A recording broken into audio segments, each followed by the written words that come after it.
जय हिंद दोस्तों, स्वागत है आपका अपने सक्सेस एग्रीकल्चर इंस्टीट्यूट के ऑनलाइन लर्निंग डिजिटल प्लेटफॉर्म यानी कि यूट्यूब पर, जहां पे मैं आपका दोस्त सुरेंद्र धाकड़ आपके लिए लेके आया हूं आज 12th का एक बेहतरीन चैप्टर जिसका नाम है जैव रसायन यानी कि बायोकेमिस्ट्री। ठीक है, और 12th जो बच्चे 12th में हैं उनके लिए ये चैप्टर बहुत ही ज्यादा इंपॉर्टेंट है, क्योंकि एग्जाम में हर साल इससे 5 नंबर का क्वेश्चन बनते ही बनते हैं बेटा। और सबसे बड़ी बात क्या है इसमें कि क्वेश्चन मतलब आपसे 2 नंबर का 3 नंबर के नहीं, एक एक नंबर के आपके 5 क्वेश्चन आते हैं इससे, तो वो आपके कवर हो जाएंगे। और 1-2 नंबर के जैसे मान के चलिए आपके 2 लाइन 3 लाइन वाले जो क्वेश्चन आते हैं वो भी इससे आपके कवर हो जाएंगे। तो आपको कुछ नहीं करना है, आपको वीडियो के एंड तक देखना है। वीडियो में आपको पूरा कंटेंट मिल जाएगा, कुछ भी आपका छूटेगा नहीं, और इससे आपका 8 नंबर का कवर हो जाएगा। ठीक है, तो अंत तक वीडियो में बने रहे मेरे साथ में। ठीक है, तो हमारा चैप्टर स्टार्ट करते हैं बायोकेमिस्ट्री। देखिए बायोकेमिस्ट्री में सबसे पहले हम पढ़ेंगे प्रोटीन का बायूरेट परीक्षण।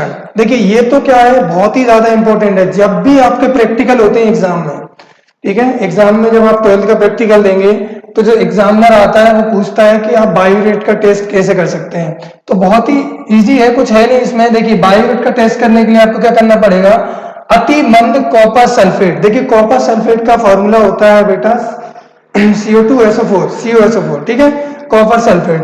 अब देखिए जो कॉपर सल्फेट है इसमें हम 10% कॉस्टिक सोडा मिला के विलयन को किसी पदार्थ में बराबर मात्रा में डालने पर ये जो है ना, जो रंग है वो कैसा हो जाएगा, बैगनी कलर का।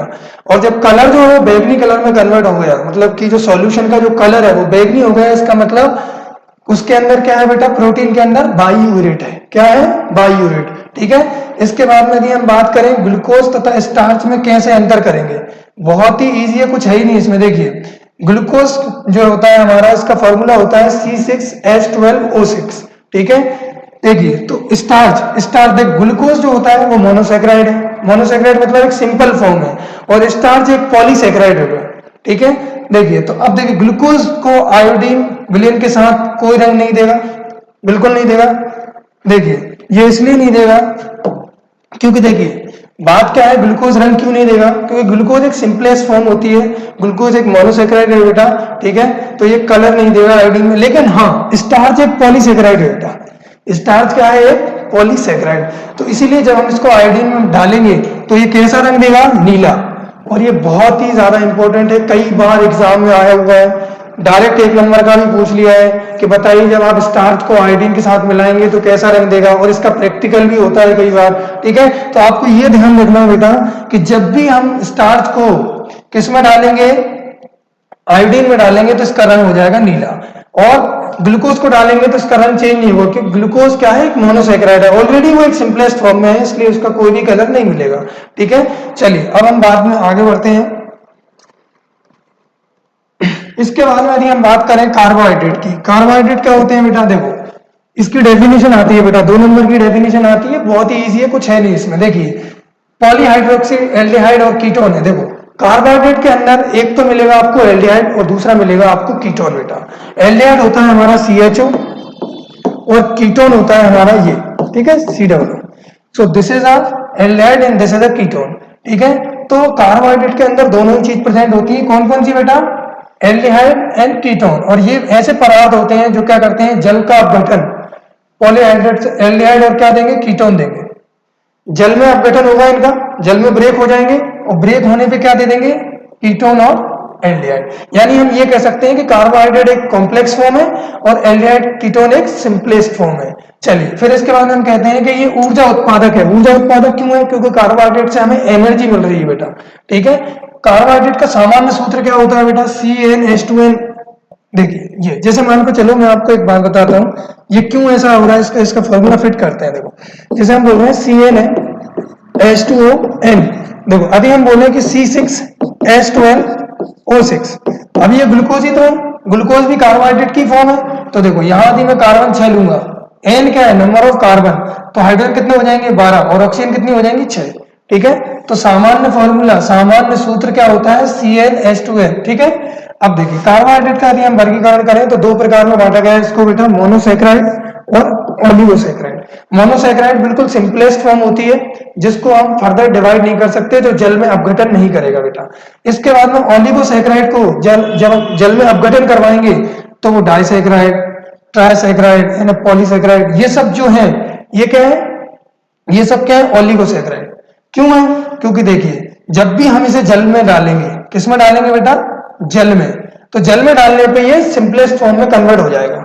लेकिन ये नहीं होगा, क्यों? क्योंकि ये तो ऑलरेडी सिंपलेस्ट फॉर्म में है, सरल उसमें है, ठीक है। चलिए अब हम बढ़ते हैं आगे। अब सबसे पहले यहां से भी क्वेश्चन आता है, कई बार एग्जाम में यहां से क्वेश्चन आया है, ये लिख लीजिए आप, बहुत ही ज्यादा इंपॉर्टेंट है एग्जाम में, इस साल भी इससे यहां से क्वेश्चन आएगा, ठीक है।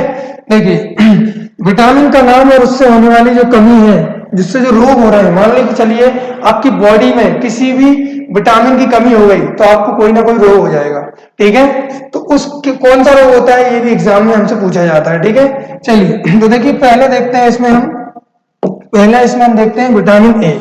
विटामिन ए की कमी से रतौंधी होता है, 0, ठीक है ना, थैलेमिया और डर्मेटाइटिस। डर्मेटाइटिस एक स्किन का रोग होता है बेटा, डर्मेटाइटिस क्या होता है, स्किन का रोग होता है। और विटामिन बी की कमी से होता है हमें वेरी वेरी रोग।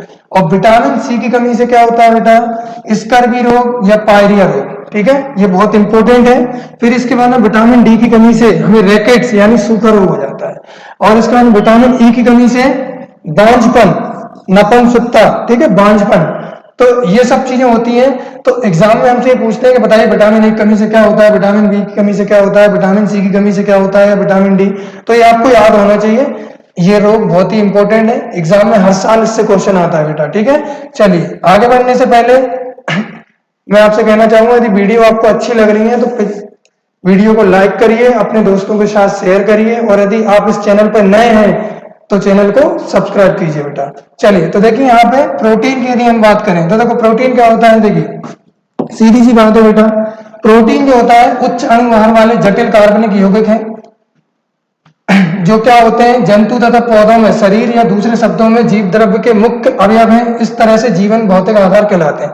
देखो बेटा प्रोटीन यदि नहीं होगा ना हमारी बॉडी में, यदि हमारी बॉडी में प्रोटीन नहीं है तो हमारी बॉडी खत्म। क्यों? क्योंकि प्रोटीन से ही क्या मिल रहा है, बन रहा है, जीव द्रव्य बन रहा है। कोई भी जो बॉडी बन रही है वो जीव द्रव्य से ही बनती है, और यदि जीव द्रव्य खत्म तो जो बॉडी है वो भी खत्म हो जाएगी। यानी कि भले ही वो कुछ भी हो, जो लिविंग थिंग्स हैं हम उसकी बात कर रहे हैं, तो जो लिविंग थिंग्स हैं, जो जीवित चीजें हैं, वो किससे मिलकर बनी है बेटा, जीव द्रव्य से मिलकर बनी है, ठीक है। अब यदि हम प्रोटीन का मानव शरीर के लिए कार्य और महत्व समझें तो पहले बात तो क्या है कि यह शरीर के टूटे फूटे ऊतकों का पुनर्निर्माण करता है। प्रोटीन, मान लो कोई आपका टिश्यू डैमेज हो गया तो उसका निर्माण कौन करेगा, पुनर्निर्माण कौन करेगा, प्रोटीन करेगा बेटा। फिर इसके बाद में जंतु और पौधों की कोशिकाओं में विद्यमान जीव द्रव्य का आवश्यक अंग है। वो तो मैंने बता दिया आपको कि जीव द्रव्य में यानी कि प्रोटोप्लाज्म में ये बहुत इंपॉर्टेंट रोल प्ले करता है बेटा। इसके अलावा प्रोटीन जीवित प्राणियों का आवश्यक भोजन भी है। जीवित प्राणियों का मैंने आपको बताया था कि जो भी लिविंग है, जो जीवित हैं, उनके लिए प्रोटीन बहुत ही ज्यादा इंपॉर्टेंट है। यदि ये नहीं होगा तो बॉडी एग्जिस्ट ही नहीं करेगी। फिर इसके बाद में हम यदि बात करें आगे तो देखो जरा ध्यान से, हाँ देखो अब हमने पढ़ लिया, थोड़े से हम रिक्त स्थान कर लेते हैं। देखो सुक्रोज का अणुसूत्र, एग्जाम में कई बार क्वेश्चन आया है। अणुसूत्र क्या होता है बेटा, C12H22O11, ये याद रखेंगे आप। स्टार्च आयोडीन विलयन के साथ, देखो पहले बताया था मैंने आपको कि देखो जब हम स्टार्च को आयोडीन के साथ मिलाएंगे तो कैसा रंग देगा बेटा, नीला रंग। कैसा रंग देगा बेटा, नीला रंग देगा। कैसा रंग देगा, नीला। और विटामिन सी की कमी से, याद है अभी क्वेश्चन कराया था आपको, स्कर्वी हो जाएगी। क्या हो जाएगी बेटा, स्कर्वी हो जाएगी। फिर इसके बाद में प्रोटीन जो होता है वो अल्फा अमीनो से मिलकर बना होता है। अल्फा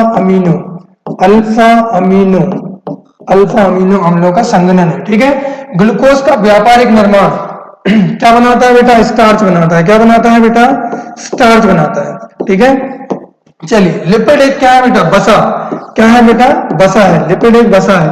और विटामिन ए जो होता है वो किसमें विलय होते हैं बेटा, विटामिन ए किसमें विलय होते हैं, बसा में विलय होते हैं। किसमें विलय होते हैं, बसा में विलय होते हैं। चलिए आगे बढ़ते हैं।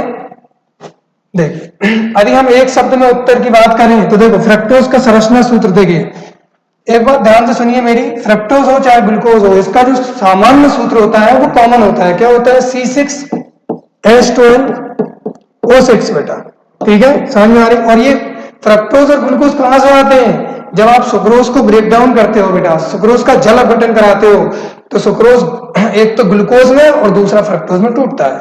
ठीक है, चलिए इसके बाद में स्टार्च का एक उपयोग लिखिए। स्टार्च का उपयोग क्या होता है?